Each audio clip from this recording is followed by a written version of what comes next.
ಇವು ಎರೆಹುಳ, ಮಳಿ ಹುಳ ಅಂತೇಳಿ ನಮ್ಮ ಹಳ್ಳಿ ಜನಗಳು ಹಳ್ಳಿ ಭಾಷೆ ಒಳಗೆ ಕರಿತದಲ್ಲ ಅಂತಹ ಹುಳ ತಾವು ಗಮನಿಸ್ಬೋದು.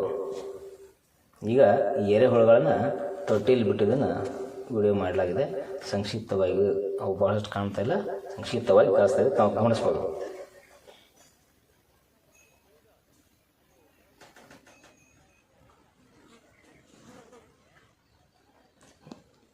ರೆಡಿಯಾದಂಥ ಎರೆಹುಳದ ಗೊಬ್ಬರವನ್ನು ನಾನಿಲ್ಲಿ ತುಂಬ್ತಾ ಇದ್ದೀನಿ, ತಾವು ಗಮನಿಸ್ಬೋದು.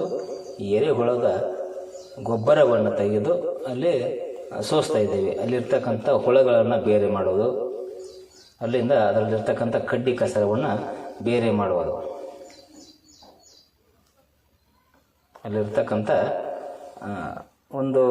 ಈ ಒಂದು ತೊಟ್ಟೆಯಲ್ಲಿ ನಾವು ಕಸಕಡ್ಡಿಗಳನ್ನು ಹಾಕಿ ಎರೆಹುಳಗಳನ್ನು ಬಿಡಬೇಕು. ಕಸಕಡ್ಡಿಗಳನ್ನು ಹಾಕಿ ಮೊದಲು ಆ ಕಸಕಡ್ಡಿಗಳು ಒಂದಿಷ್ಟು ಕೊಳೆತ ನಂತರ, ಮೃದುವಾದ ನಂತರ ತಿನ್ಲಿಕ್ಕೆ ಅನುಕೂಲ ಆಗುತ್ತೆ. ತಾವು ಗಮನಿಸ್ಬೋದು. ಇಲ್ಲೇನಂತೆ ಸಂಪೂರ್ಣವಾಗಿ ಇದು ರೆಡಿಯಾಗಿರ್ತಕ್ಕಂಥ ಗೊಬ್ಬರವನ್ನು ನಾನು ತೆಗಿತಾ ಇದ್ದೀನಿ. ಇದನ್ನು ಕ್ಲೀನ್ ಮಾಡಿ ಮತ್ತೆ ಇಲ್ಲಿ ಕಸವನ್ನು ಕಳ್ತಿರೋ ಕಸವನ್ನು ಏನಂತೆ ಇದ್ರ ಕೆಳಗಡೆ ಹಾಕ್ತೀನಿ. ಹಾಕಿ ತದನಂತರ ಏನಂತೆ ಈ ತೊಟ್ಟೆಗಳಂತೆ ಇದರಲ್ಲಿ ಬಂದಿರತಕ್ಕಂಥ ಎರೆಹುಳಗಳನ್ನು ಸಂಗ್ರಹಣ ಮಾಡಿ ಮತ್ತೆ ಅದರಲ್ಲಿ ಹಾಕಿ 4 ರಿಂದ 5 ತಿಂಗಳ, ಮಿನಿಮಮ್ ಅಂತಂದ್ರೆ 4 ತಿಂಗಳಲ್ಲಿ ಗೊಬ್ಬರ ರೆಡಿ ಆಗ್ತಾ ಇದೆ. ಅದನ್ನು ಮತ್ತೆ ಇದೇ ರೀತಿ ರೆಡಿಯಾದಂಥ ಗೊಬ್ಬರವನ್ನು ತಗೊಂಡು ಹೋಗಿ ಸಂಕ್ಷಿಪ್ತವಾಗಿದ್ದರೆ ಈ ರೀತಿ ನಿಂತು ಕೆಳಗಡೆ ಹಾಕಿ ಕ್ಲೀನ್ ಮಾಡ್ಬೋದು. ಬಹಳಷ್ಟು ಇದ್ರೆ ಇದಕ್ಕೊಂದು ನಿಂತು ಸಾನಿಗೆ ಅಂತ ತೊಗೊಂಬಂದು ಸಾನಿಸಿ ಕ್ಲೀನ್ ಮಾಡ್ಬೋದು. ನೀವು ಮಾರಾಟಕ್ಕೆ ಏನಾರ ಉಪಯೋಗ ಮಾಡ್ತಾ ಇದ್ರೆ ಸಂಪೂರ್ಣವಾಗಿ ಸಾನಿಗೆಗೆ ಕಡ್ಡಾಯವಾಗಿ ಸಾನಿಸ್ಬೇಕು. ಇಲ್ಲ ಅಂತಂದ್ರೆ ಈ ರೀತಿ ಒಂದು ಹಾಳೆ ಹಾಸಿ ಅದ್ರಲ್ಲಿ ಕೆಳಗೆ ಹಾಕಿ ಇಲ್ಲಿ ಹಸನ್ ಮಾಡ್ತಾ ಇದ್ದಾರೆ ನೋಡಿ, ತಾವು ಗಮನಿಸ್ಬೋದು. ಇದರಲ್ಲಿ ಇರ್ತಕ್ಕಂಥ ಹುಳಗಳನ್ನು ಬೇರೆ ಮಾಡ್ತಾರೆ. ಅದೇ ರೀತಿ ಕಸವನ್ನು ಬಂದಿರತಕ್ಕ ಒಂದಿಷ್ಟು ಕಸವನ್ನು ಬೇರೆ ಮಾಡಿ ಚೀಲಿಗಿಂತ ಪಾಕೆಟ್ ಮಾಡಿ ತುಂಬಿ ಕಳಿಸಲಾಗ್ತಾ ಇದೆ.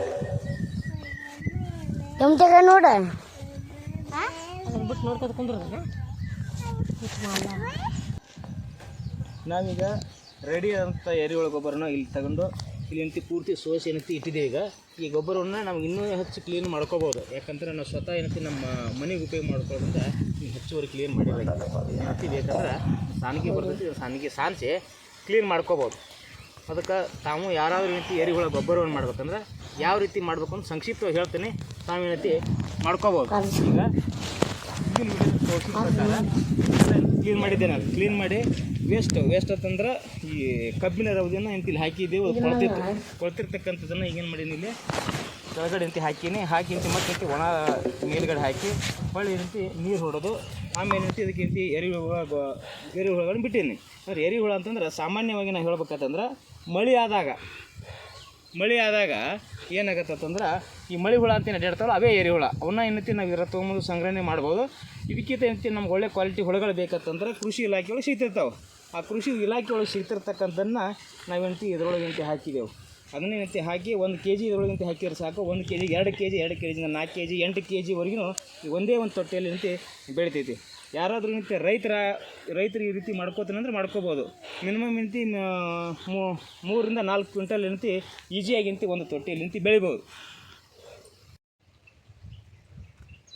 ಈಗ ಎರೆಹುಳ ಗೊಬ್ಬರ ಬಗ್ಗೆ ನಮ್ಗೆ ಒಂದಿಷ್ಟು ಮಾಹಿತಿ ಹೇಳಿ, ಇನ್ನಷ್ಟು ಮಾಹಿತಿ ಹೇಳ್ಬೇಕಂತಂದ್ರೆ ಹೊಲ ಇದ್ದವರು ಇದನ್ನು ಮಾಡ್ಕೋಬೇಕಂತಿಲ್ಲ.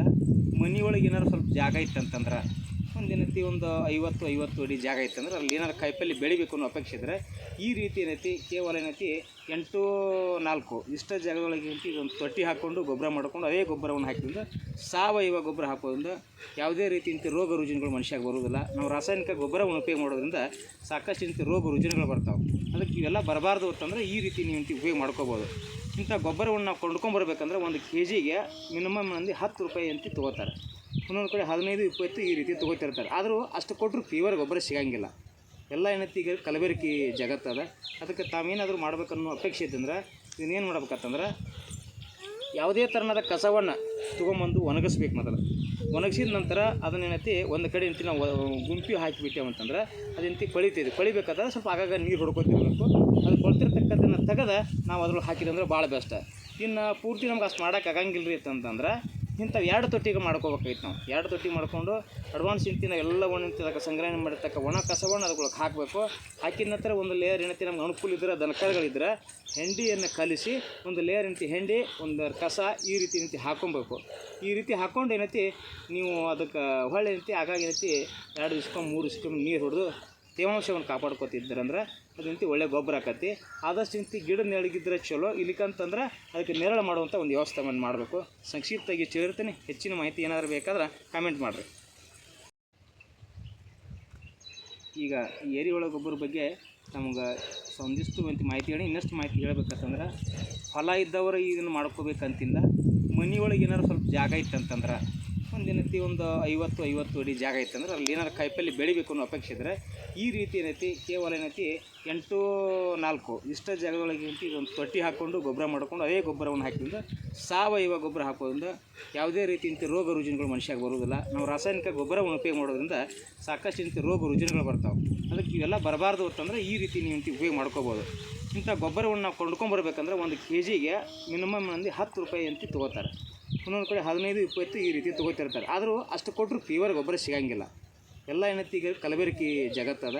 ಅದಕ್ಕೆ ತಾವೇನಾದರೂ ಮಾಡ್ಬೇಕನ್ನೋ ಅಪೇಕ್ಷೆ ಇದ್ದಂದ್ರೆ ಇದನ್ನೇನು ಮಾಡ್ಬೇಕಂತಂದ್ರೆ ಯಾವುದೇ ಥರನಾದ ಕಸವನ್ನು ತೊಗೊಂಬಂದು ಒಣಗಿಸ್ಬೇಕು. ಮೊದಲು ಒಣಗಿಸಿದ ನಂತರ ಅದನ್ನೇನೈತಿ ಒಂದು ಕಡೆ ನಾವು ಗುಂಪಿ ಹಾಕಿಬಿಟ್ಟೇವಂತಂದ್ರೆ ಕೊಳಿತೈತಿ. ಕೊಳಿಬೇಕಾದ್ರೆ ಸ್ವಲ್ಪ ಆಗಾಗ ನೀರು ಹೊಡ್ಕೊತಿರ್ಬೇಕು. ಅದು ಕೊಳ್ತಿರ್ತಕ್ಕಂಥದ್ದನ್ನು ತೆಗೆದು ನಾವು ಅದ್ರೊಳಗೆ ಹಾಕಿದಂದ್ರೆ ಭಾಳ ಬೆಸ್ಟ್. ಇನ್ನು ಪೂರ್ತಿ ನಮ್ಗೆ ಅಷ್ಟು ಮಾಡೋಕೆ ಆಗಂಗಿಲ್ಲ ರೀ ಅಂತಂದ್ರೆ ಇಂಥವು 2 ತೊಟ್ಟಿಗೆ ಮಾಡ್ಕೋಬೇಕಾಗಿತ್ತು ನಾವು. 2 ತೊಟ್ಟಿ ಮಾಡ್ಕೊಂಡು ಅಡ್ವಾನ್ಸ್ ನಾವು ಎಲ್ಲ ಅದಕ್ಕೆ ಸಂಗ್ರಹಣೆ ಮಾಡಿರ್ತಕ್ಕ ಒಣ ಕಸವನ್ನು ಅದಕ್ಕೆ ಹಾಕಬೇಕು. ಹಾಕಿದ ನಂತರ ಒಂದು ಲೇಯರ್ ನಮ್ಗೆ ಅನುಕೂಲ ಇದ್ರೆ ದನಕರುಗಳಿದ್ರೆ ಹೆಂಡಿಯನ್ನು ಕಲಿಸಿ ಒಂದು ಲೇಯರ್ ಹೆಂಡಿ ಒಂದು ಕಸ ಈ ರೀತಿ ಹಾಕೊಬೇಕು. ಈ ರೀತಿ ಹಾಕ್ಕೊಂಡು ಏನೈತಿ ನೀವು ಅದಕ್ಕೆ ಹೊಳ್ಳಿ ಆಗಾಗ 2 ದಿವ್ಸಕ್ಕೊಮ್ಮೆ 3 ದಿವ್ಸಕ್ಕೊಮ್ಮೆ ನೀರು ಹೊಡೆದು ತೇವಾಂಶವನ್ನು ಕಾಪಾಡ್ಕೊತಿದ್ರಂದ್ರೆ ಅದಂತೆ ಒಳ್ಳೆ ಗೊಬ್ಬರ ಆಕತಿ.